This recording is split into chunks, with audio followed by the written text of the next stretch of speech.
My name is Qu'appelle. I am one of the founders of Nevermore Media, which is an anarchist multimedia project. We're currently publishing in English, Spanish, and French. You can find it at nevermore.media, and we're also on Twitter and Telegram and Substack. I've been writing for anarchist publications for about 10 years. Earth First Journal, Slingshot, It's Going Down, various others as well. About a year ago, I started my own project because my own views on anarchism have diverged from the what you might call the mainstream or legacy anarchist media. And so I want to put that out there at the beginning to say that my views are, at this point, no longer reflective of the majority of people who call themselves anarchists. However, I believe that my views and the views of my comrades at Nevermore Media are reflective of what we would call real anarchism, which you could also call classical anarchism, which is a philosophy which is centered around human freedom and the belief that human beings have an innate capacity for self-organization and that we do not need to be controlled for our own good, as all statists, be they fascists or liberals or communists, believe. All statists believe that human beings need to be controlled for our own good. Anarchists reject that assumption, and that is the fundamental difference between anarchism and all other political philosophies. Like, electoral politics is just the entertainment wing of the military-industrial complex. They want you to pay attention to Trump and Johnson and blah, blah, blah, and that's not the real power, you know. These are just professional liars put in front of the camera by the people who own the governments and the media. You know, I'm here in Chiapas, Mexico. There are communities in which all vaccination is banned, indigenous communities where vaccination is illegal. You know, they came in with, medical teams trying to vaccinate people, and they burned the trucks. Are people dying of, some previously unknown respiratory illness here? No, they are not. I think that we need to think about language and human cognition and how it works, because there's something called the social desirability bias, which is people want to be approved of by their peers, and there's nothing wrong with this, but this human tendency can be weaponized. So the use of pejoratives has led to people being afraid to express what they actually believe, and it has stifled discourse. Okay, so I was just talking about the use of pejoratives in order to define the limits of what is acceptable discourse and how that's been weaponized against people in the context of this new paradigm of biosecurity. So basically, human beings are prone to something that's called the social desirability bias, which is that they want to be approved of by their peers. And I would say actually that this is a good thing that is, probably part of the human tendency towards cooperation, is that we want to be in agreement with one another. There's a tendency towards harmony, right? However, human beings are very hackable. Human psychology is prone to exploitation by the use of certain tactics, and one of them is the use of pejoratives. What they managed to do earlier on in this whole COVID coup is to make it very socially undesirable to be disobedient, to be an anti-masker, and they associated anti-maskers with Trump. And people were like, I hate Trump. I don't want to be perceived as a Trump supporter, and so I don't want to be thought of as an anti-masker because I'm one of these people. I'm not one of these people. And that's where we have gotten to the point where we are now. And I think that we can learn from this also. So lately I have started to refer to people who are in favor of compliance with mandates as pro-coms or pro-compliance leftists or pro-compliance anarchists, which of course is a oxymoron. And then hopefully people are like, I'm not a pro-com. I'm not pro-compliance. I'm,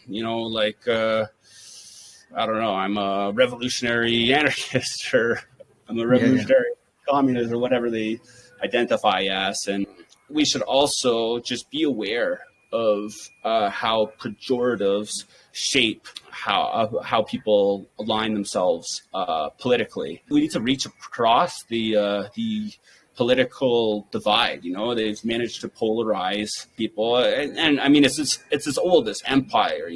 Divide and rule. Race is always a great way to turn people against each other. Gender also. Now they've created this new kind of vaxxed versus unvaxxed division, which didn't even exist before. And then there's left versus right. There's others as well.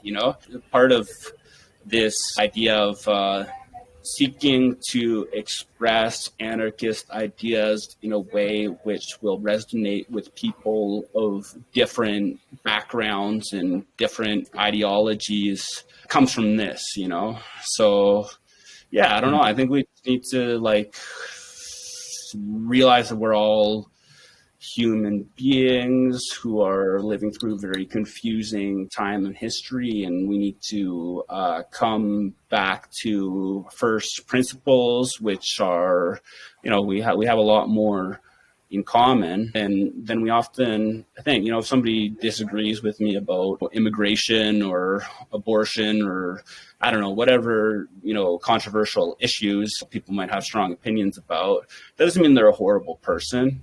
It doesn't mean that I need to think of them as my enemy. We all want the same things, We all want to belong to a community which accepts us for who we are. We want to be loved. We want to share good times together, food and music and appreciating art and having opportunities to be creative. I don't know. I think that we all want the same things at the end of the day. Even people who are power hungry, something wrong happened to them along the way. I'm not even a big believer in this kind of some people are born psychopaths or whatever. I do think that there's a problem of evil. Right. But I think that we need to just be okay, everybody is deserving of respect. Nature does not produce anything valueless.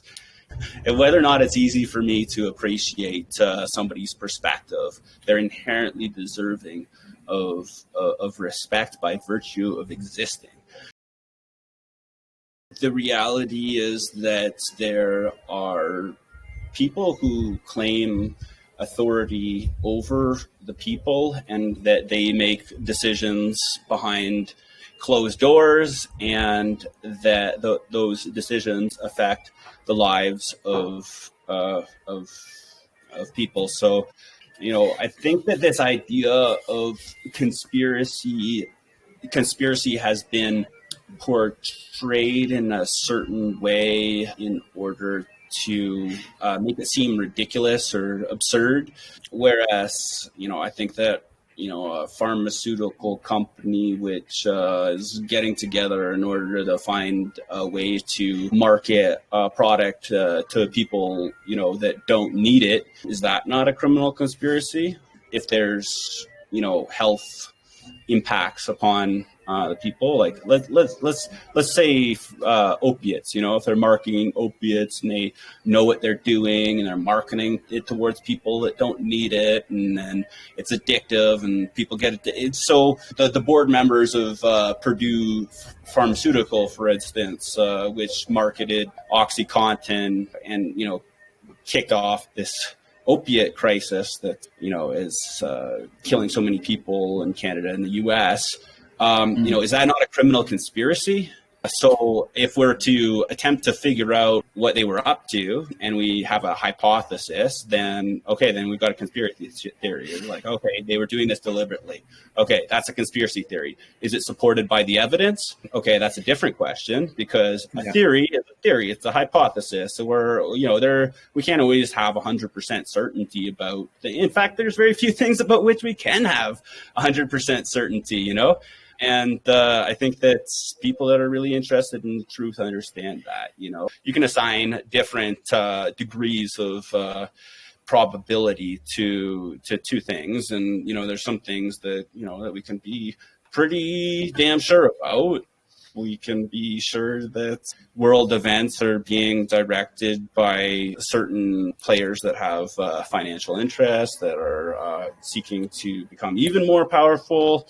I don't think that there's any point in refuting this label of conspiracy theory. And I proudly identify as an anti-vaxxer and anti-masker as well, because when you claim terms that are used as pejoratives for yourself, then they lose their power to discredit you. I would say that I would make a distinction actually between anarchy and anarchism. Anarchy is just, I would say, the natural order of the universe. Right. The reality is that no one is in charge of the cosmos, of nature, And then anarchism is a belief system which is based on aligning oneself with anarchy.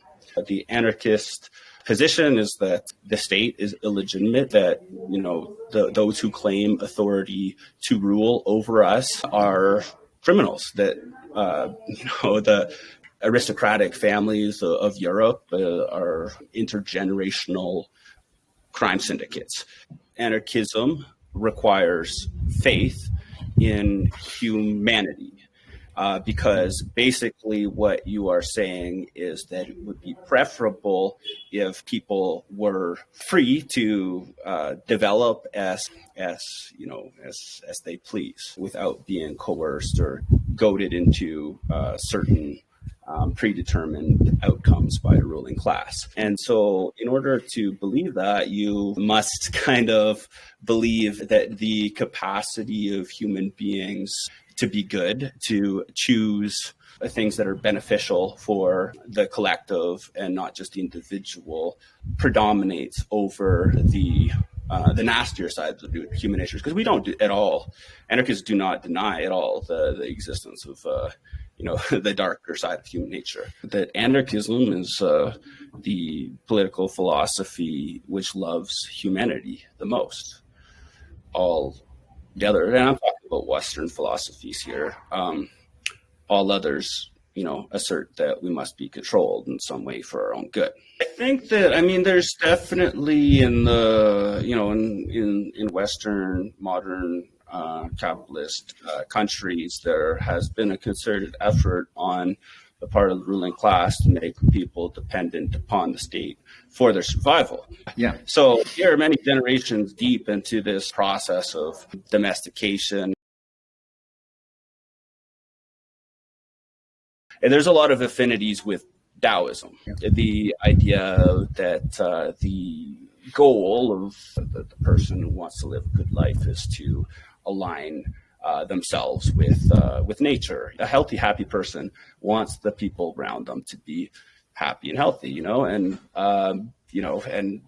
they will be happier and healthier if the people around them are as well, right? This to me seems incredibly obvious, I think that this emergent political tendency, which I identify with, which is very influenced by indigenous worldviews as well, views the project, like what we should be dedicating our energy to, as an effort in healing as well. So, right.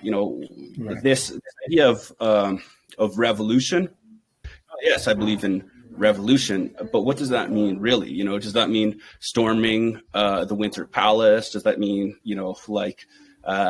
bringing out the guillotine and chopping off the heads of the bad guys? Because I don't think that really, worked, did it? One difference between anarchism and other philosophies, by the way, is that we're not trying to take over the world. It's an absurd idea, for anarchists to like forcibly convert others to anarchism. So what we're after really is to create spaces within which we are able to live in an anarchist way. I'm in Chiapas, Mexico. There's Zapatista slogan, which I think is very apropos here, and that's we want a world where many worlds fit. Like if there's a Mormon group that wants to live in a Mormon way, more power to you. Do what you want. Hopefully, if there was people who did not want to live in that way, then hopefully there would be mobility between communities and people could leave one society and join another. Oh yeah, one core principle of anarchism is voluntary association, and this is freedom of human beings to associate or disassociate themselves at will. And so if there is a structure which organizes itself in a certain way where there's somebody in charge, or even if there's a hierarchy, some people might disagree with me here, but as long as participation in that structure is voluntary, then fine. I would not oppose that. It's the imposition of involuntary power structures which are based on coercion and exploitation that I oppose. Like a lot of political terms, we need to define what we're talking about, because different things mean different things to different people. There are anarchists who embrace capitalism, right, but they mean something totally else by it than what I do. Like, I'm definitely an anti-capitalist, right? There's people who see free market as a part of this kind of organic sort of bottom-up form of social organization where an economy is naturally created by the voluntary activities of people who are participating in an economy. Anarchism, as a Western political philosophy, it originated not long after the French Revolution, during the French Revolution, depending on how you think of it. But it had antecedents in earlier groups that they tended to frame things in spiritual, religious terms, There's also been many indigenous societies and many political and spiritual and religious movements which had at their core a valuation of human freedom and of this idea that we should live in harmony with nature. And so, although anarchism is the word comes from Europe, I think that there are many different non-Western ideologies which express the same or similar things. Whenever more media is advancing the looking for affinities, Taoism is the clearest, most obvious one. Like anarchism could just be called political Taoism. Without much of a stretch. You could say that true communism is anarchism. You could also say that true Christianity is anarchism. However, humans are going to be humans. And that whenever you have an ism, then there is going to be some manifestations of that ideology that are inconsistent with the spiritual core of it. Like the green anarchist tradition has separated itself from leftism starting in the 90s. There's a specific tendency within anarchism called postleft anarchism. Okay. To really answer this question, you have to go back to the first international, which was, when a bunch of revolutionaries got together from different countries in order to plot and scheme to overthrow the capitalist world order. And there were two factions present at this meeting. There were two main factions: the anarchists, led by Bakunin, and the Marxists, led by Karl Marx. And so there has, since that time, been an entanglement between Marxism and anarchism. And anarchists have certainly, in the political context which I come out of, been, very much part of the left.